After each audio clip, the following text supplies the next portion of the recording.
چې ګني ګران دي، ډېر زیات په لاک روپۍ جرب میلاویږي، په هغې خرچې دي. د ګوړې مارکیټ نشته. ګوړه کله ګران او کله ارزان، او مطلب دا دی چې مزدورانو پې ډېره غټه خرچه راځي. ګوړې بیپار بلکل کم دی. بهی ګوړې چې دي نو پخوا به تلې افغانستان ته.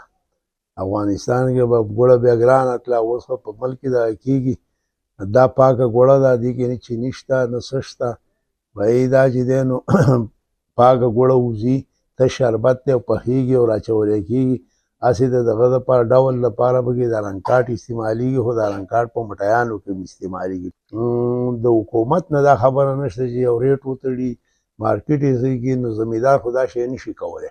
ځکه چې زه مالک یم، زه حکومت یې نه کوي، نو زمیندار خو که ډېرې چغې هم ووایي نو نه کېږي.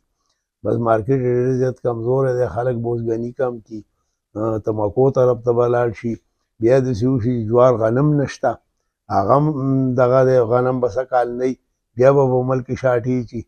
بس فصلونو لین خراب شوی دی، د زمیندارانو به ډېرې غټه خرچې دي. اصل کې خبره دا ده چې مهنګایي سیوا ده ډېره زیاته، او ټول غریبانان په دې کې کار کوي، او د ګوړې مارکیټ نن سبا نشته. که دا چېرې دا بار ملکونو ته نه دغه کېدی که نه، کابل مابل ته دغه ته، نو زه بیا به لین برابر و.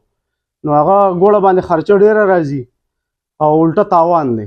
نو موږ پریشان یو. نو بس د دې سال په کار دی حکومت له چې د دې څه انتظام وکړي.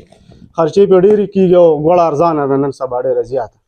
مارکیټ یې شته دی، نو کم از کم حکومت له دا په کار دی چې د دې داسې یو مناسب دغه وکړي چې یاره بار ملکونو ته لېږلو شو، افغانستان ته شو، بس افغانستان کې خپلې ګاڼې هم لګېدلې دي، ګوړې هغوی هم چلوي، خو دلته هم په دې پټو باندې هم خرچې سیوا دي، بل په دې ګوړې په ګاڼۍ باندې هم خرچه سیوا ده، او پیداوار هم د ګني ډېر زیات دی. خو بس هغې کې دا دی چې اوس مارکیټ نشته دی، څوک د ګوړې تپوس نه کوي.